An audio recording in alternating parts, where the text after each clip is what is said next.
5장입니다. 1절로 9절까지의 말씀입니다. 요한복음 저기 환풍기 좀 소리 줄이 좀 끄죠. 환풍기를 좀 끄라고.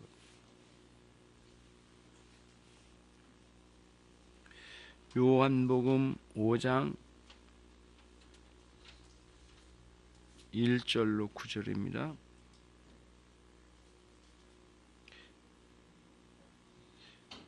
제가 먼저 읽습니다. 그 후에 유대인의 명절이 있어 예수께서 예루살렘에 올라가시니라.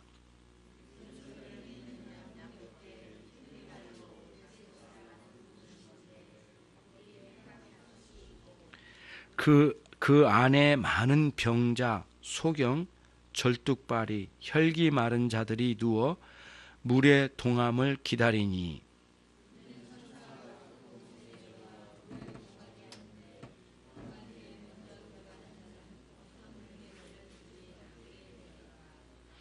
거기 38년 된 병자가 있더라.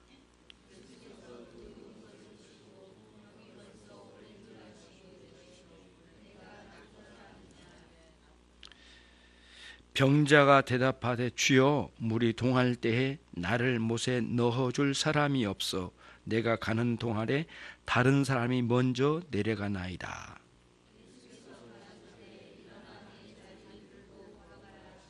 구절 같이 합니다.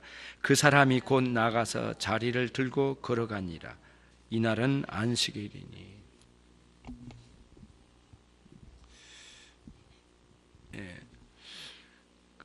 많이 노로바이러스가 좀 많이 유행한 것 같아요. 그래서 음식 때문에 못 나온 분들이 좀 있고 그럴 정도니까 음식 조심해서 드셔야 될 것 같습니다. 5장 1절로 9절의 말씀을 이제 보면서요. 우선은 알려지지 않는 명절에 예수님께서 또다시 예루살렘으로 올라가셨습니다. 유대인의 명절로만 명시되어 있지 실제로 어떤 명절인지는 잘 알려지지 않았어요. 그러나 명절은 그리 많지 않으니까 우선 6월절은 앞에 4장에서도 3장에서도 이미 시작된 거고요. 한 번의 6월절. 그러니까 그 해의 6월절 이후에 있는 명절인 것 같아요. 50일 후에 있는 오순절. 오순절은 특별히 여러분들이 구약 성경을 읽으면 이 오순절은 시내산에서 하나님께서 당신의 백성들에게 그 십계명을 내려주신 것을 기념하는 그러한 명절입니다. 그러니까 오순절, 그러니까 6월절로부터 약 50일 정도 경과한 이후에 십계명을 내려주셨습니다. 시내산에서. 그럼 오순절이 있고요. 그리고 신약으로 넘은 오순절에 성령의 임하심, 성령 강림 주일로 바뀌어지죠. 그리고 난 뒤에 오순절 이후에 또 유대인들에게는 특별한 명절이 또 부과돼요. 나중에 이제 그런 그 유대인들의 명절이 또 부과되는데 그런 명절 중에 하나가 뭐냐면은 헌목절이라고 있어요. 여러분 많이 안 들어보셨을 거예요. 헌목절. 이 헌목절은 유대인들이 각 지방에서 이런 그 땔감으로 쓸만한 나무들을 모아서 그거를 전국적으로 이걸 짊어지고 가서 그 성전에다가 헌납을 하는 그런 명절입니다. 아주 독특한 명절이죠. 그래서 1년 동안 그 나무를 가지고 이제 성전에서 땔감으로도 쓰고 여러 가지 활용할 가치가 있는가 봐요. 그러니까 1년 동안 성전을 운영하기에 부족함이 없는 그런 땔감을 모아가는 거죠. 그러니까 신앙이 참 좋은 사람들이 중심이 되어서 너도나도 나무를 가지고 가는 헌목절이 있었고요. 이후에 초막절이 있는데 광야에서 생활하는 사람들, 그러니까 광야 40년 동안 광야 40년 동안 이스라엘 백성들이 천막을 치고 운행하면서 하나님의 인도하심을 따라 살았던 그 기간을 기념하는 초막절이 있습니다. 이게 한 우리로 말하면 9월쯤에 가을쯤 그렇게 추수할 무렵에 있는 그런 초막절이에요. 이런 명절들이 있는데 그래서 오늘 여기에 나오는 유대인의 명절이라고 되어 있는 1절의 말씀은 그러면 어떤 명절일까? 우리가 명확하지는 않지만 오순절이라고 주장하는 사람도 있고 또 초막절일 거라고 주장하는 사람도 있는데 그렇게 그게 크게 중요하게 대두되지는 않아요. 그래서 또 여기에 명시하지는 않은 것 같아요. 아무튼 오순절이나 6월절은 아닐 것 같고 오순절이나 초막절일 가능성이 많아요. 그래서 3대 절기는 오순절, 그 다음에 처음에 6월절, 오순절, 초막절이 3대 유대인의 명절인데 예수님께서는 먼저 3장, 2장 끝에서 3장, 4장으로 넘어온 과정이 6월절에 예루살렘으로 가셔서 말씀을 전파하시고 당신을 계시해 주시고 오셨다가 갈릴리에 계셨다가 다시 이 명절에 예루살렘으로 올라오셨다는 거예요. 이게 본문의 이제 배경입니다. 그런데 여러분들이 이제 이 본문을 이해하려면 몇 가지가 이제 사전 지식이 필요해요. 그래서 좀 설명이 필요한데 우선은 뭐냐면은 예루살렘이라고 하는 그 수도성, 이 수도 이 성곽으로 이루어져 있거든요. 성곽으로 둘러싸여져 있는데 이 예루살렘에서 성곽으로 5개나 4개 정도의 문이 있어요. 그래가지고 그 문을 따라서 사방으로 남쪽, 북쪽, 동쪽, 서쪽으로 뻗어나가는 길과 연결이 되어 있습니다. 기본적으로 북쪽으로 열려져 있는 문은 이제는 그 양의 문과 연결되어 있는 그 방향 쪽으로 흘러가요. 북쪽으로 가는 거죠. 그래서 갈릴리를 사마리아를 거쳐서 갈릴리를 가든 동쪽 여리고성을 거쳐서 요단강을 따라서 강변을 따라서 갈릴리 쪽으로 올라가든 상관없이 그쪽으로 나갈 때는 반드시 예루살렘 성전 안쪽에, 그러니까 성전 쪽에 붙어 있는 양의 문을 통과하여 그걸 북쪽으로 뻗어나가는 길로 갑니다. 그래서 갈릴리 쪽 북쪽에서 오는 모든 동쪽에서나 북쪽에서 온 사람들은 대부분 이런 그 베데스다 연못을 통과할 수밖에 없어요. 예루살렘 성이 이렇게 있고요. 그 다음에 그 안에 그러니까 성전이 이렇게 성전을 둘러싸고 있는 또 성전이 또 하나 있어요. 그러니까 안쪽에 있단 말이에요.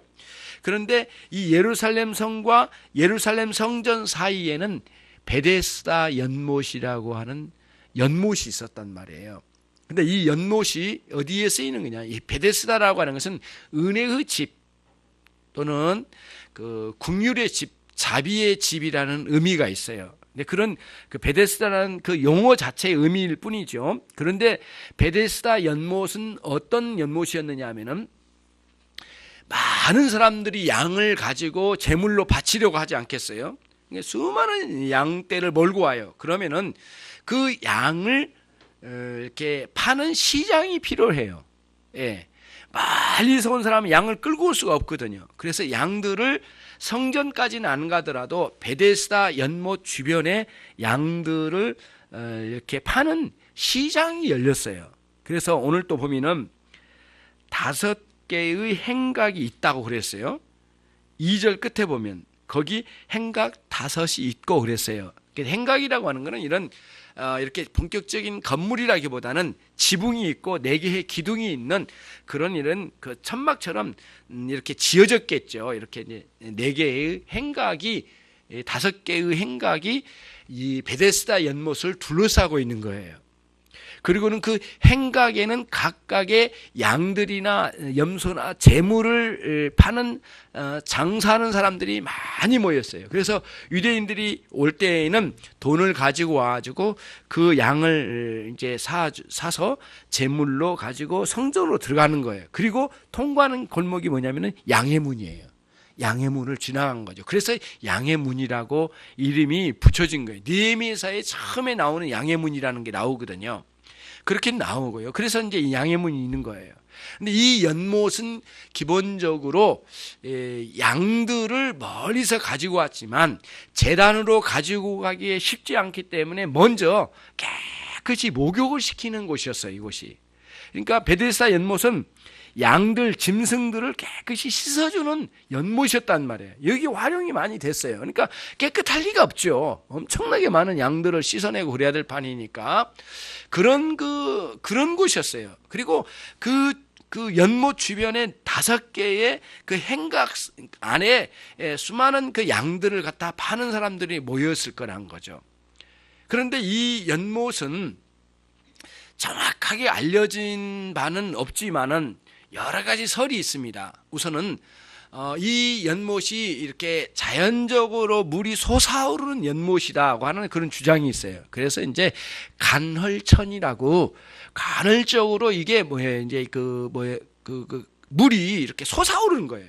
그러면 이제 날씨에 따라서 수증기도 올라오고 물이 막 동하는 그런 현상이 간헐적으로 일어나는 간헐천일 거라고 하는 주장이 하나 있고요. 또 하나는 뭐냐면은 이게 인공으로 이 연못을 만들었기 때문에 어디선가 수로를 따라서 물이 공급되면 물이 확 돌고 휘젓고 하는 이런 휘저 도는 현상이 일어난다는 거예요. 간헐적으로.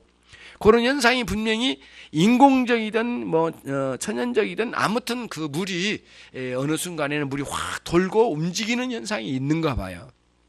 사람들이 이거를 두고 많은 사람들이 아주 그 이전의 고대에서부터 내려오던 건 뭐냐면은 우물이나 연못 같은 데서 어떤 희한한 현상들을 보면서 거기에 몸을 놔게 되는 도움을 얻게 되는 일들이 필요하지 않은가라고 하는 거죠.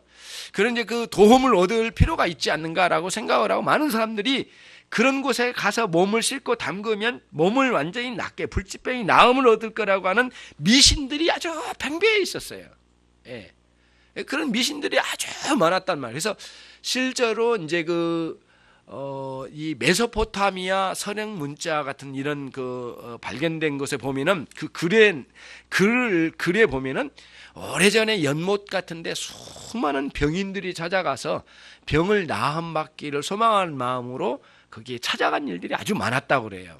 그런 일들이 아주 일반적인 상황이 많이 이제 일어난 것이죠. 그런 상황 속에 예루살렘에도 예외 없이 유대인들 가운데 미신적인 마음으로 얼마나 절박하면 그런 미신을 붙들고 찾아왔겠느냐고요. 그러고는 이제 여기 베데스다 연못에 병인들이 많이 몰려들게 된 것이에요. 그런 배경입니다. 그러면은 이제 여러분과 제가 오늘 이 본문을 하나 봐야 될 본문이 있는데 이겁니다. 3절 중간에 그러니까 끝에 보면은 누워 물의 동함을 기다리니 누워라고 하는 그 다음에 가로로 되어 있죠. 여러분 성경이 어떻게 되어 있나요? 한번 성경을 보십시오. 가로로 되어 있죠. 그 다음에 4장 끝에 가로로 가둬져 있죠. 가로로 쳐져 있는 부분, 이 부분이 이제 신약성경 요한복음에 여러 사본들이 있었어요. 역사의 발굴을 통하여 요한복음을 찾아갔는데 여러 사본들이 있는데 대부분의 사본에는 이 내용이 빠져 있어요. 그래서 일반적으로 모두 요한복음의 이 3장 끝에 부분 물의 동함을 기다리니 이는 천사가 가끔 못에 내려와 물을 동하게 하는데 동한 후에는 먼저 들어가는 자가 어떤 병에 걸렸든지 낫게 되밀어나 이 부분이 빠져 있단 말이에요. 근데 이후에 이제 서기관들이 이런 요한복음에 조금 더 토를 달아서 설명을 붙이고자 하는 그런 의도를 가지고 어떤 대부분의 사본에는 없는데 어느 부분적인 몇 개의 사본에는 이 내용이 추가되어 있는 거예요. 그래서 정말 중요한 게 뭐냐? 사람들이 궁금한 게 뭐냐면 요한복음의 원본이 뭐냐라고 하는 것에 대한 굉장한 궁금증이 많은 거예요. 그래서 진짜 원본에는 이렇게 나와 있을까라고 하는 의문점이에요. 그래서 사람들은 이거를 어떻게 없애버리기도 쉽지 않고 있으니까 어느 사본에 있으니까 그래서 그거를 기본적으로 대부분은 사본에는 없지만은 어느 사본에 있기 때문에 그런 가로로 두자라고 생각을 하고 묶어놓은 겁니다. 그리고 이 내용은 기본적으로 전체 흐름을 볼 때는 기본적으로 뭐냐면은 이 천사로 인하여 실제로 사람들이 몸을 낳은 일들이 있었더라가 아니라 이 내용의 의도는 뭐냐면은 그러한 미신에 의해서 사람들이 많이 모여서 미신적으로 찾아왔더라 이거예요. 실제로 천사가 와서 그런 일을 일으켰다라가 아니라 본문을 오해하기가 너무 쉬운 부분이 이 본문이에요. 그래서 그거를 일단은 다 가로친 것을 그렇게 이해를 하고 들어가야 된다는 거예요. 이 본문을. 그렇죠? 그렇게 들어가라는 거예요. 그리고 나서 실제로 이 병인들이 어떤 미신에 있었는지는 한번 보면 알 수 있어요. 7절을 가보면 실제로 그러한 흐름들이 이제 3절과 4절에 있는 그런 흐름, 미신적인 요소의 흐름들이 있는 거예요. 근데 38년 된 병인이 실제로 어떤 마음의 미신을 가지고 있는가 한번 보자고요. 7절에 보시면 요한복음 5장 7절 말씀 같이 읽습니다. 병자가 대답하되 주여 물이 동할 때에 나를 못에 넣어줄 사람이 없어 내가 가는 동안에 다른 사람이 먼저 내려가나이다. 먼저 못 들어가면 나을 수 없는 거잖아요. 그러니까 그런 미신이 맞았든 틀리든 다 틀린 거죠. 맞는 건 아니잖아요. 근데 미신은 미신이니까 그런 상태에 매여 있는 거예요. 요게 지금 본문의 배경입니다. 근데 여러분 실제로 예수님께서 갈릴리로 오셔서 예루살렘의 성곽을 통과하여 성전으로 오실 때에 사실은 베데스다 연못을 들리지 않아도 성전으로 들어올 수 있는 거거든요. 근데 주님께서는 의도적으로 베데스다 연못으로 가셨어요. 요게 이제 오늘 본문의 큰 흐름이에요. 그리고는 그 많은 병인들 중에 38년 동안 찌들어 있는 상황에 있는 이 병인을 우리 주님께서 낫게 해주셨어요. 또 하나의 특징이 하나 뭐냐면은 요한복음 5장에 나와 있는 배경에는 뭐냐면은 제자들이 동행하지 않아요. 그래서 어떤 신학자는 실제로 갈릴리로 첫 번째 오셨다가 올라가신 경우에 5명의 초기의 제자들이 다시 따라오지 않고 이번에는 따라오지 않고 각자 고향에 머물러 있었을 것이다. 그리고 주님만 홀로 오셔서 이 예루살렘에서 이 38년 된 병인을 낫게 해주신 은혜를 내려주셨을 것이다. 이렇게 이제 표현을 한 거예요.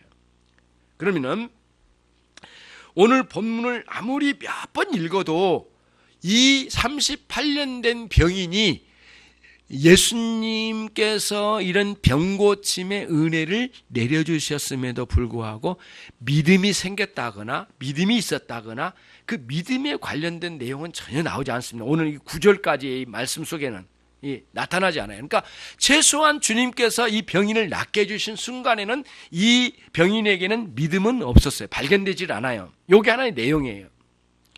그럼 요한 사도가 안 따라왔다면 어떻게 이걸 알았을까? 아마도 이후에 요한 사도에게 예루살렘에서 예수님과 함께 그 자리에 있었던 사람들이 예수님의 그 행적을 요한 사도에게 알려줬을 거라는 거예요. 이렇게 이해하는 부분이 커요. 사실은 아무튼 어떻게 알았던 기간에 요한 사도는 이거를 기록으로 남긴 거예요. 근데 요한 사도는 그냥 아무 의미 없이 기록으로 남긴 적은 단 한 번도 없어요. 반드시 여기에는 의미가 부과돼요. 그래서 여러분 이쪽과 이쪽 양쪽 면인데 베데스다 연못의 행각에 있는 수많은 병인들과 그 다음 또 하나는 양의 문이 모퉁이만 돌아가면 바로 뭐가 있냐면 양의 문이 있거든요. 그 양의 문을 통과하면 바로 그 자리에 뭐가 있냐면 예루살렘 성전이 있어요. 이 성전으로 들어가면 바로 예배에 참여를 하게 되고 그러거든요. 명절이니까. 그래서 이제 오게 되는 거거든요. 그런데 문제는 뭐냐? 예루살렘에 오신 예수님은 그 명절을 기점으로 오셨는데 왜 베데스다 연못에 머무르시고 그 병인을 먼저 만나시고 병을 낫게 해주셨는가의 문제예요. 솔직히 말해서 병고침을 통하여 이 병인이 구원받는 은혜의 세계로 들어갔다는 표징은 없거든요. 구원의 은혜는 없는 거예요. 근데 구원의 은혜는 없는데 병고침의 은혜를 내려주신 것만으로 딱 멈춰 있는 거예요. 이 본문이. 여기에 이제 우리들이 여러 가지 의아심과 또 본문을 봐야 될 필요성이 있어요. 그래서 본문 9절로 딱 멈추면 사실은 왜 예수님께서 이 병인을 낫게 해주셨는지에 대한 이해가 충분하지 않아요. 그래서 이후로 가는 거예요. 그래서 5장 전체를 읽어야 될 필요가 있는데 제가 여러분들에게 숙제를 드릴게요. 요한복음 5장을 오늘 돌아가시고 난 뒤에 집에 돌아가셔서 읽어보신 거예요. 아주 읽어보신 거예요. 근데 여기에 핵심은 뭐냐면은 안식에 대한 문제로 치닫는 거예요. 더 충격적인 건 뭐냐면은 요한복음 5장 이 38년 된 병이를 낫게 해주신 날이 안식일이었는데 안식일에 이 사건을 통하여 유대인들이 아주 격렬하게 예수님에 대해 항거를 합니다. 그리고 예수님을 죽이려고 하는 시도가 처음으로 시작돼요. 예수님을 죽이겠다고 한 사람들이 나타났어요. 이제 예수님을 죽이려고 하죠. 그래서 5장부터 12장까지 급속도로 예수님께서 살인 미수에 해당될 만한 그 위협을 많이 받으시면서 이 복음 사역을 이어가신 거예요. 그리고는 그런 거를 충분히 감당하시면서 십자가에 실제로 죽임을 당하신 순간까지 이 복음 사역으로 계속 나가요. 그 첫 출발이 이 요한복음 5장이에요. 그러니까 이 본문이 그런 의미가 있어요. 그러면 여러분, 왜 예수님은 그 문제를 왜 이렇게 일으키실까? 그렇지 않고도 얼마든지 사역을 하실 수 있겠는데, 그런데 예수님의 의도는 있으신 거예요. 두 가지 면이거든요. 하나는 뭐냐면은 38년 된 이 병인을 낫게 해주셔서 베데스다 연못 행각에 드러나 있는 수많은 병인들, 그 불쌍한 영혼들에 대한 하나의 표징으로 당신 자신이 메시아시라는 사실을 드러내 주신 거예요. 그럼 우리는 메시아라는 사실을 어떻게 드러내는가? 병만 고치면 되는 겁니까? 그렇게 이제 물을 수 있잖아요. 그런데 예수님의 모든 행적은 구약의 메시아 예언의 말씀과 일치를 이루어요. 단 하나도 떨어지지 않아요. 모든 게. 예수님의 모든 행적은 구약 39권에 나와 있는 모든 예언의 말씀, 그 말씀에 메시아, 우리 인류의 구원자가 오시게 되면 이런 분이다라고 하는 예언의 말씀들이 있어요. 그 말씀과 전체가 일치된 거예요, 이게. 일치되게 모든 걸 이루셨어요. 그래서 오늘 38년 된 병인을 낫게 해주신 이것도 사실은 예수님의 아주 기가 막힌 이런 그 계획 속에서 이 병인을 낫게 해주신 것이 단순히 병 하나 낫게 해주셔서 뭐 하나 좀 폼 잡고 그러시려고 하신 게 아니라는 거예요. 메시아, 그리스도라는 사실을 증거해 주는데 이사야서 35장 6절 말씀에 의하면 안진뱅이와 소경들을 낫게 하심을 통하여 그날에 메시아가 오셨음을 드러내리라는 말씀들이 이사야서 35장 5절 6절 이하의 내용 속에 풍성하게 담겨졌어요. 그래서 실제로 세례 요한이 제자들을 보내어서 예수님께 물었어요. 당신이 메시아이십니까? 아니면 우리가 또 메시아를 기다려야 됩니까? 라는 질문을 던져요. 그런 그 질문을 던지는 그 질문을 통해서 예수님께서 답을 말씀하셨어요. 다른 말씀 아니에요. 너희들이 보아라. 안진뱅이가 일어나고 죽은 자가 살아나고 소경이 눈을 뜨는 것을 보아라. 이렇게 말씀하시면서 그건 뭐냐면 이사야의 말씀으로 돌아가 봐라는 뜻이거든요. 정확히 말하면 너희가 그 말씀을 아느냐? 이사야서 35장에 거명되고 있는 메시아에 대한 예언의 말씀을 알고 있느냐? 그것이 보이지 않느냐? 이렇게 말씀해 주셨어요. 그러니까 38년 된 병인을 낫게 해주신 것은 단순히 병고침 자체만을 두고 하신 게 아니라는 것이에요. 물론 이런 거죠. 병은 고침받았는데 놀라운 것은 우리가 좀 이해가 잘 안 될 수도 있는 부분이 뭐냐면 이 사람이 구원을 얻는 믿음은 없었어요. 이 본문 안에서는 최소한 9절 안에서는 이 사람 구원받은 은혜는 없는 거예요. 근데 주님께서 낫게 해주신 거예요. 그래서 여러분과 제가 이제는 다시 한번 생각해야 될 게 이거예요. 하나님께서 기적의 역사를 나타내 주시는 이 현장에는 항상 은혜로 내려주신 거예요. 그러나 그 은혜는 목적은 각각 달라질 수가 있다는 거예요. 첫 번째가 뭐냐면은 병고침을 통하여 그 사람, 그 병고침을 받은 그 수혜자, 그 사람에게 구원의 은혜를 내려주실 때도 있어요. 그때가 일반적이에요. 대부분은 그렇게 하셔요. 그래서 구원의 은총으로 이끌어내셔요. 그런데 오늘 본문 38년 된 병인을 낫게 해주신 것에는 구원의 은총이 안 보여요. 그럼 어떻게 하냐? 그럼에도 불구하고 하나님의 은혜는 항상 목적이 있어요. 그래서 기독교의 은혜는, 기독교에서 소개하고 있는 하나님의 은혜는 모두 맹목적인 은혜는 단 하나도 없어요. 사실은 여러분, 은혜라고 하는 다양한 은혜들이 있거든요. 사실 여러분, 교회 예배당에 오는 것도 사실은 은혜입니다. 이 자체도 하나님의 은혜예요. 은혜의 측면으로 볼 수 있어요. 근데 더 크고 더 생명적인 은혜로 가는 것이 우리들의 소망이지만은 이 자체도 사실은 은혜라는 말씀이에요. 근데 놀라운 거는 그렇게 이제 38년 된 이 병인을 낫게 해주셨는데 이 사람에게는 구원의 은총은 없는 거예요. 그럼 뭐냐?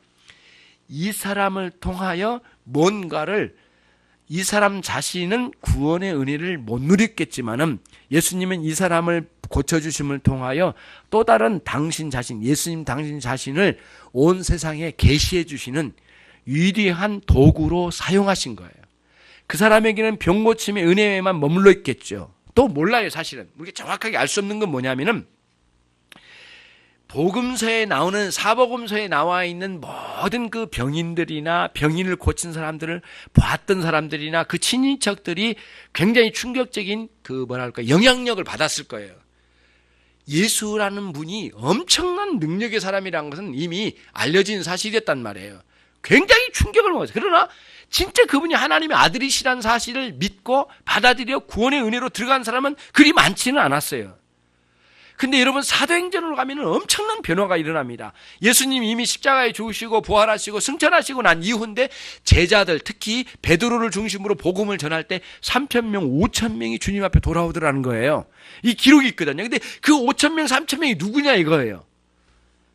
지금 여기 38년 된 병인이 나음받고 아직은 구원의 은혜를 모르던 이런 사람들, 이 사람이 포함됐는지 안 됐는지 우리는 알 수 없죠. 그걸 속단할 수 없지만은 대부분 이런 사람들이란 거예요. 그리고 그 주변에 있는 가족들, 친인척들, 직접 보았던 사람들, 친구들, 그들을, 그 병인을 들것에 들고 갔던 사람들, 이런 사람들이 굉장히 놀랍게 충분히, 왜냐하면 유대인들에게 있어서는 아무나 갑자기 아무렇게나 그를 하나님의 아들이라고 말한 것은 참남하게 여겨서 하나님의 저주를 받을 거라고 하는 그런 인식이 있기 때문에 함부로 누구를 하나님의 아들이라고 함부로 말할 수 없는 거예요. 이 사람들, 유대인들이 특별히 그래요.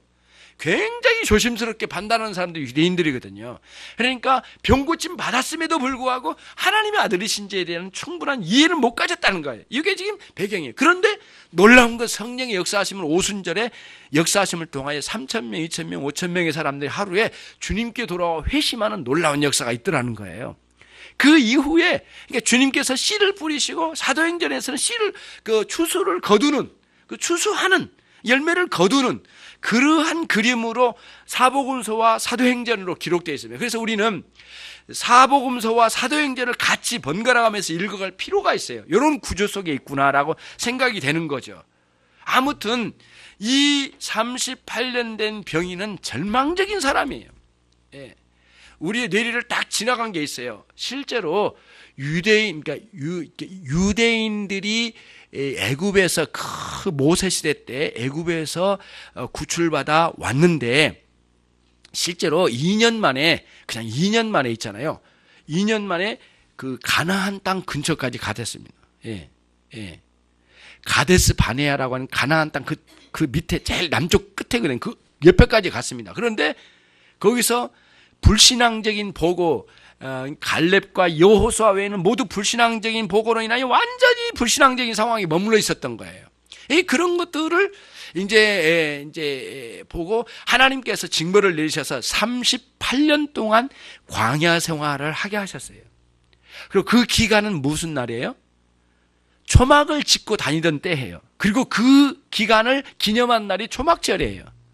주님은 아주 절묘하게 38년 동안 그 초막을 짓고 돌아다니던 방황하던 이스라엘 백성들, 전체 합하면 40년이지만 그 기간을 기념하는 초막절이라는 이 명절에 오셔서 특별히 38년 동안 이 병세에 찌들어 있는 이 인생을 주님께서 이렇게 세워주신 거예요. 그리고는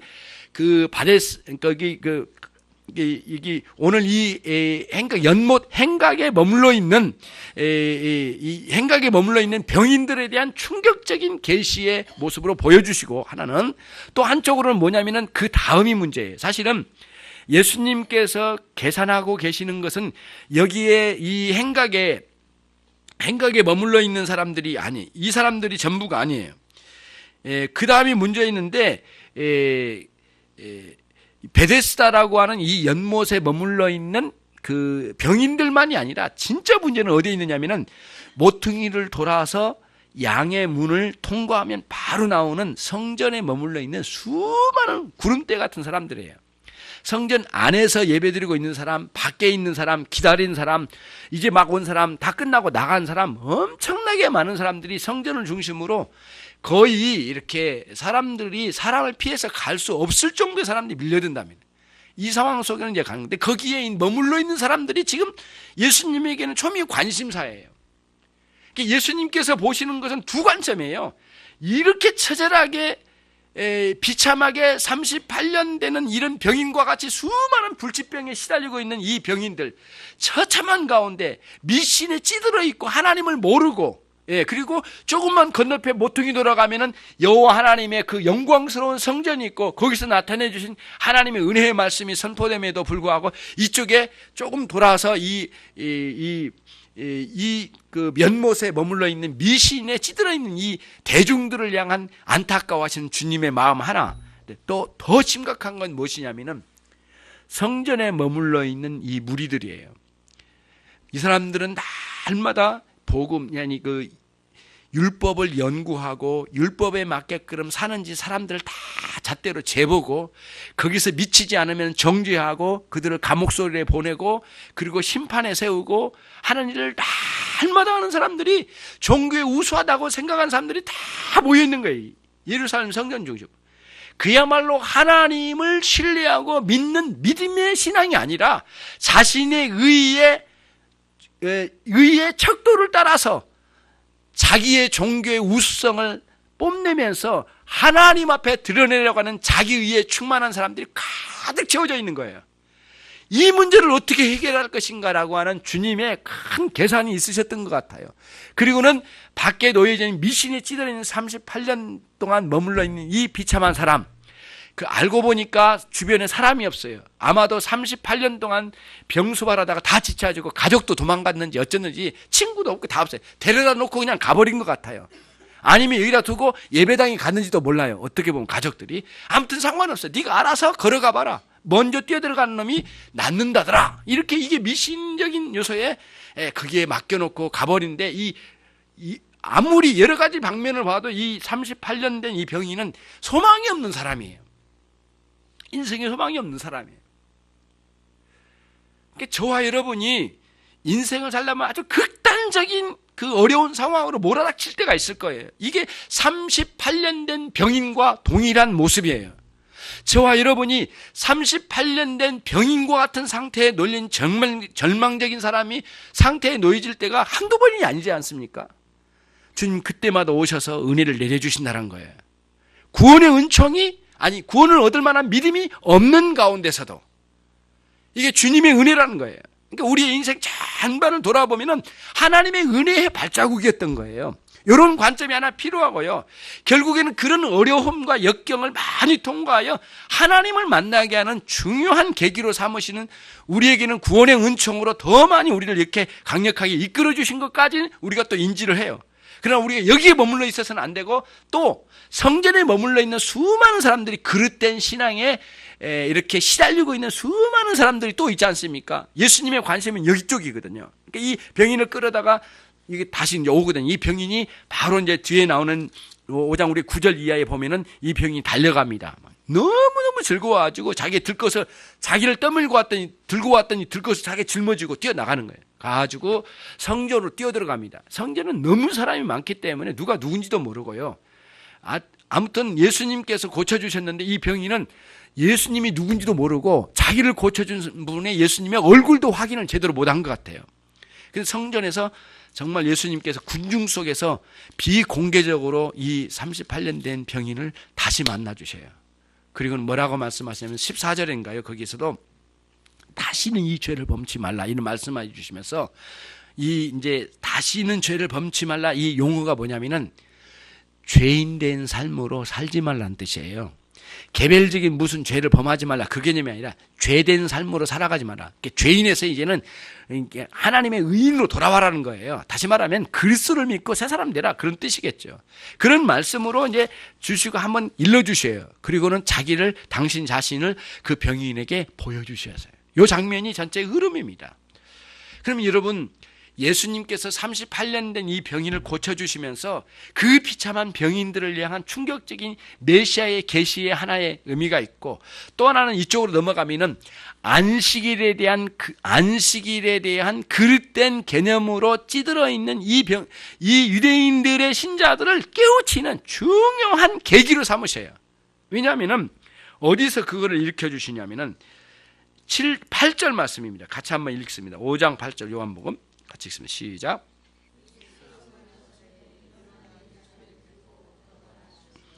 이 부분이 아주 두고두고 문제가 됩니다. 왜냐하면 예수님께서 그 병인을 주일에 고쳐주신 것도 문제 삼을 만한 건데, 진짜 문제된 건 뭐냐면은 나음받고 너를 들고 왔던 그 들것을 짊어지고 가라는 거예요. 들고 가라는 거예요.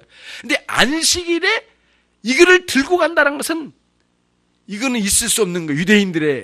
유대인의 그 구전에 의하면, 그러니까 하나님께 성경 구약의 말씀의 가르침이 아니라 유대인들은 두 가지를 취하고 있습니다. 하나는 뭐냐면 구약의 39권의 말씀하고 또 거기다 부가적으로 장로들의 구전 이런 것들을 더해서 일반적으로 내규를 만들었어요. 유대인 사이에. 유대교의 실패가 그겁니다. 내규를 만들어가지고 철저하게 잣대로 다 재는 거예요. 그래서 주일날 걸어야 될 보폭의 걸음의 횟수까지 정합니다. 몇 보 이상은 건너가면은 무조건 죄예요, 이게.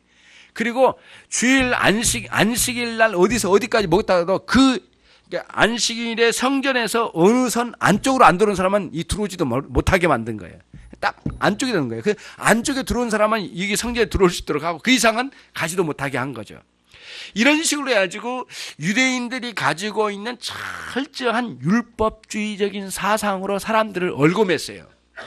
그 얽어맨 그곳에는 하나님을 향한 사랑과 하나님의 사랑으로 구원하신 은혜의 세계는 다 말라 비틀어지고, 결국에는 종교적인 행위의 규칙에 맞는지를 다 측정해 나가면서 바짝 마른 메마른 심령으로 하나님께 종교 활동에 우수성만을 드러내는 경쟁자들, 도토리 키재기로 하나님 앞에 가지고 가려고 하는 율법주의적인 사상에 완전히 찌들어버린 상황에 이 성전에 꽉 차 있는 거예요. 예수님의 관심은 그 부분이었어요. 그래서 이 일을 성전으로 가게 하고, 그때의 엄청난 충격으로 유대인들이 예수 그리스도를 죽이려고 하는 그 살인적인 감정을 막 폭발시키는 거예요. 이게 계기입니다. 이 사건이에요. 그러면서 예수님께서 이제 예수님도 굉장한 사역의 본격적인 고난의 세월과 십자가 사역으로 아주 직행하는 과정이에요. 그래서 5장부터 굉장히 빠른 속도로, 그리고는 수많은 사람들이 예수님을 죽이려고 모략이 계속 뒤따르고 예수님의 사역은 막 빠르게 진행되는 내용이 이제 5장부터 진행돼요. 12장까지 딱 가는 거거든요. 13장부터는 실제로 예수님이 십자가에 달리신 장면으로 나오고요. 그러니 여러분과 제가 이 본문을 보면서 한 몇 가지를 이제 생각할 수가 있어요. 아까 이제 말씀드렸지만, 첫째는 뭐냐면은 하나님의 은혜는 인간의 노력으로 주어진 것이 아니다. 이게 중요한 진술이에요. 왜냐하면은 이 병인이 스스로 믿음을 가졌거나 스스로 주님께 뭘 구해서 주님께서 오신 게 아니에요. 드러누워 있는 38년 완전히 포기되고 그런 상황에 완전히 몸이 베어버린 그 사람, 이제는 이 38년 된 병에 체념화되어 있는 이 사람에게 오셔서 첫 말씀이 그거예요. 네가 낫고자 하느냐, 이 말씀이에요. 그때만 해도 이 병인은 낫고자 함이 무슨 의미인지를 몰랐어요. 그래가지고 이 젊은 분이 나를 떠밀어가지고 저 연못에 던져주면, 내가 제일 먼저 들어가가지고 이 젊은 사람이 들어가지고 던져주면 얼마나 힘도 좋겠어요. 그래서 야, 이게 절호의 기회다. 나를 좀 들여다 달라고 그런 뉘앙스가 있는 말로 이제 아까 이제 7절에서 그러잖아요. 다른 사람들은 다 먼저 가서 빠져가지고 나온 받는 여천지는 다 할 수는 없지만 일단은 혜택을 받더라 이거예요. 자기는 안 되더라 이거예요. 예, 가족도 없고 친구도 없고 다 떠났고 이제는 좀 당신이 이분이 좀 선한 분이 나를 좀 도와주진 않을까? 그런 거죠. 이게 이 병인 38년 된 병인의 한계예요. 미신과 그리스도를 알지 못하는 무지함 속에 묻혀 있음이에요. 기독교는 철저하게 그리스도를 아는 지식으로부터 출발해요. 만약에 이런 가운데 머물러 있으면 결코 잘할 수가 없어요. 여러분의 신앙 아무리 100번, 100만 번 여러분들이 다른 걸 강조하더라도 그리스도를 아는 지식과 관련된 없는 강조는 사실상 의미가 없는 거예요. 신앙의 성숙은 그리스도를 아는 지식의 성장이에요. 신앙의 시작은 그리스도를 아는 순간부터 시작된 거예요. 그래서 예수님께서 17장에서도 말씀하셨어요. 예, 3절에서 영생은 곧 유일하시고 참되신 하나님 아버지를 아는 것과 또 그가 보내신 예수 그리스도를 아는 것이 영생이다. 영생을 누리는 것은 하나님을 끝없이 알아가는 거예요.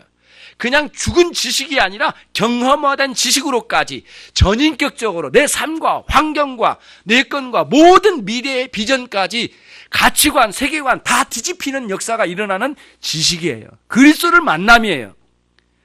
철저하게 교회 다니는 것은 그리스도의 만남을 갖고자 하는 거예요. 그거 외에 다른 목적이 앞서거나 가리거나 하면 그 사람은 결코 그리스도를 만날 수가 없을 거예요. 철저하게 주님과의 만남을 갖는 거예요. 이 예배가 뭐냐고요? 왜 이렇게 모이냐고요? 그리스도의 말씀, 그리스도를 알아간 지식의 출발을 이루고자 하는 거예요. 이게 하나님의 뜻이에요. 이 예배당에서 우리가 예배하고 하는 건 그리스도를 알아감으로 찬양하고 감사하고 기도하고 그분께 내 인생을 의뢰하는 삶으로 나가고자 하는 것이 전체 흐름이에요, 이게. 예. 이 병이 38년 된 이 병인의 비참함은 그리스도, 그러니까 진짜 비참함은 병세 자체가 아니에요. 그리스도를 모름의 비참함이에요. 요게 한계예요. 그거를 알아야 되거든요. 그러니까 여러분들 신앙생활 하다가 자꾸 머뭇거리고 거기에 머물러 있고 성장이 안 되는 게 뭐냐면 그리스도의 만남을 포기시키거나 뭔가의 만남에 걸림돌이 있기 때문에 그래요. 기독교 신앙생활에 기쁨이 없으신 분들에게 오늘 제가 말씀드릴게요. 단연코 말씀드리는데 여러분은 기독교 신앙이 있음에도 불구하고 즐거움과 기쁨을 못 누린다 그러면 여러분은 매 순간 성령님을 근심케 한 생활에 찌들어 있는 삶을 살 거예요. 아니면 찌들어 있지는 않더라도 뭔가 여러분들이 그리스도를 성령님을 근심케 하는 일에 머물러 있을 거예요. 여러분의 삶 존재 자체가. 그거를 회개하지 않고는 기독교 신앙생활의 기쁨을 되찾는다가 불가능한 거예요. 에베소서 4장 30절 말씀에 성령을 근심케 하지 말라. 주 하나님께서 예수 그리스도 안에서 다시 구속의 날까지, 구속의 완성의 날, 다시 예수님 오실 날까지 성령께서 여러분들을 인치셨다. 하나님께서 여러분을 내 자식이다. 하나님의 나라에 하나님의 가족에 입적을 시키신 거예요. 예. 그리고 호적을 등록시킨 거예요. 그리고는 하나님께서 인감도장으로 딱 확인시켜 준 거예요. 이게 인쳤다는 그 뭐예요? 성령님께서 여러분 안에 구원의 기쁨을 주실 때 그게 확증이라는 거예요. 그거 외에 다른 방식으로는 구원의 확신을 얻을 만한 다른 요소가 찾기 쉽지 않아요. 이게 반드시 이 성령님의 역사하심을 통하여 구원의 은혜에 대한 기쁨이 여러분 안에 아주 놀랍도록 새롭게 되어지길 바라요. 그 출발이 그리스도를 아는 지식으로부터 출발해요. 혹시 여러분 중에 38년 된 이 병인과 같은 상황에 놓여져 있는지는 아는지, 육신은 멀쩡하지만 그리스도를 모르는 지식에 있어서는 38년 된 병인과 같지 않은지 스스로를 돌아보는 계기가 되기를 바랍니다. 오늘 이 본문이 그런 메시지예요, 사실은. 그리고는 안식일로 이제 가는 거예요. 안식일의 문제로 가는 겁니다. 그리고 유대인들 안에 아주 그러니까 참다운 여호와의 신앙을 민족 신앙으로 완전히 타락시킨 이 사람들의 장본인들이 지금 성전에 모여 있어요.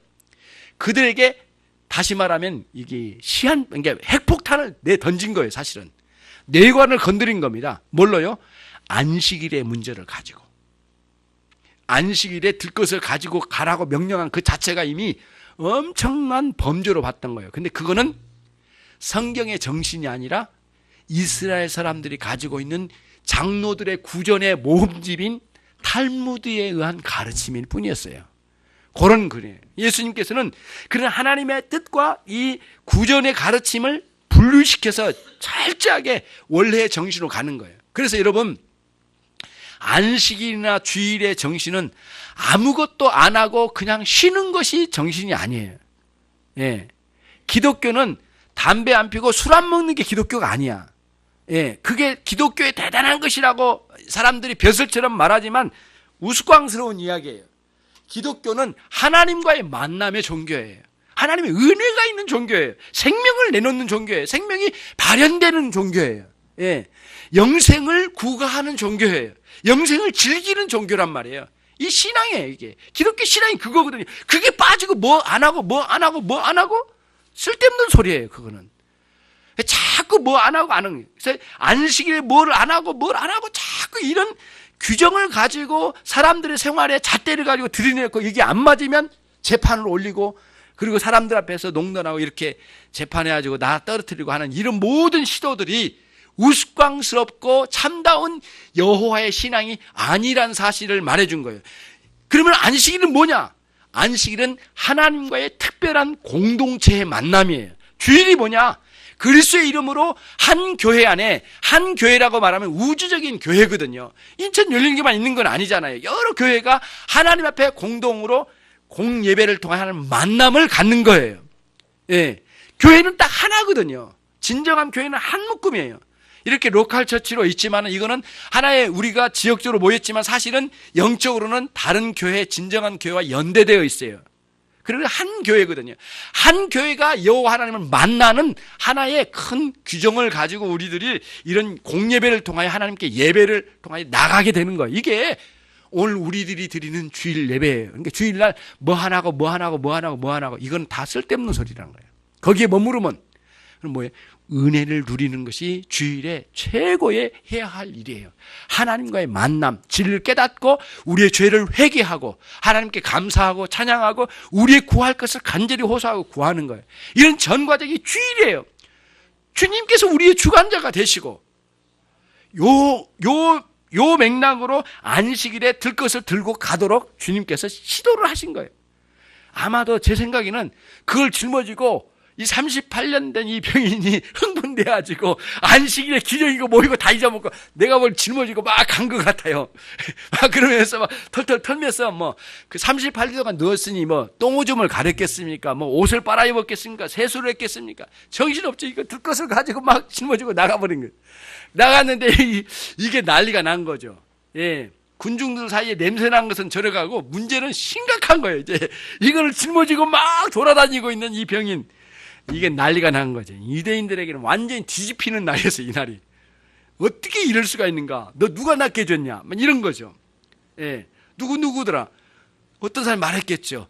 그 젊은 예수가, 갈릴리에서 온 예수가, 지난번 6월절에 한번 문제 일으켰던 그 예수가 저쪽의 행각에서 난리가 났습니다. 다 뒤집혔습니다. 이 38년 된 병인이 일어나게 됐습니다. 들 것을 들고 나와버렸습니다. 안식일을 범한 거예요. 지금 유대인들의 관심은 병 낫게 한 게 아니에요. 이 사람들 얼마나 종교적인지 봐요. 안식일을 범한 것이 분노를 일으키게 됐어요. 이 병고 나이 38년 된 병을 낫게 해준 것은 아무 관심도 없고 완전히 이게 달라집니다. 그러면서 이제 주님께서 말씀해요.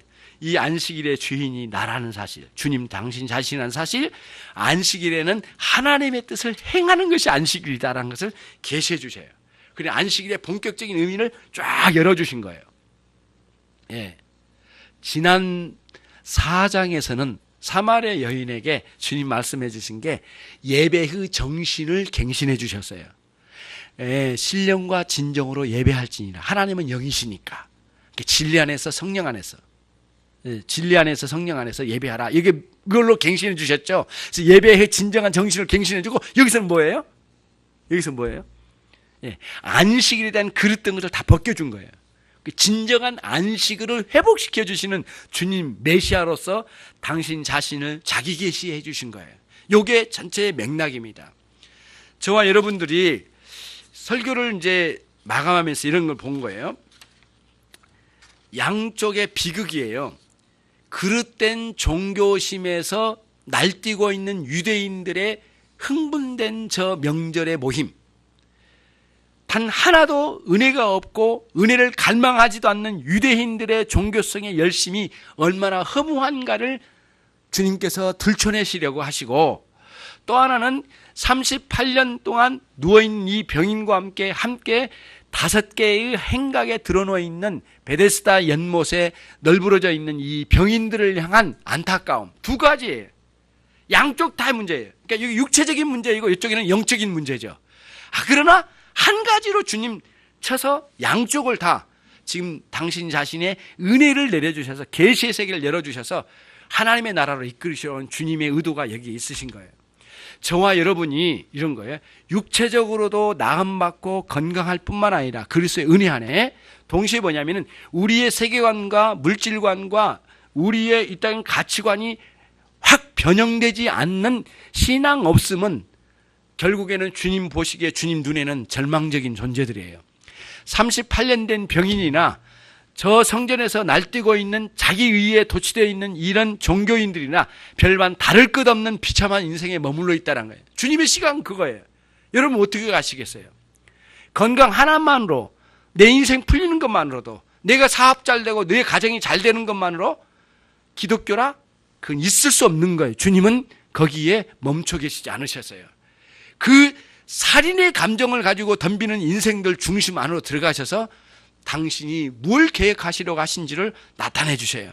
저와 여러분의 진정한 영혼의 변화를 위하여 주님 오셨으니까 주님 만나시고 주님과 함께 여러분의 인생에 전면적으로 갱신되는 역사가 있기를 주님의 이름으로 축원합니다. 기도하겠습니다.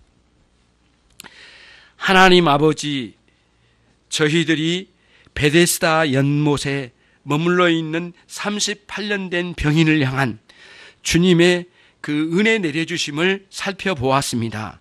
하나님 아버지, 이 세상에는 병고침이나 물리적인 요소의 해결만을 추구하는 어리석은 사람들이 하나님 베데스다 연못 같은 이 세상의 연못에 빠져 있습니다. 하나님, 동시에 그릇된 종교심의 열심만을 가지고 살아가는 수많은 그릇된 사람들이 예배당 안에 있습니다. 양쪽의 비참한 상황은 다를 바 없는 비극입니다. 하나님, 주님을 만나야 되겠습니다. 모든 인생들이 그리스도를 만나 해결받는 영생의 세계로 들어가도록 역사해 주시옵소서.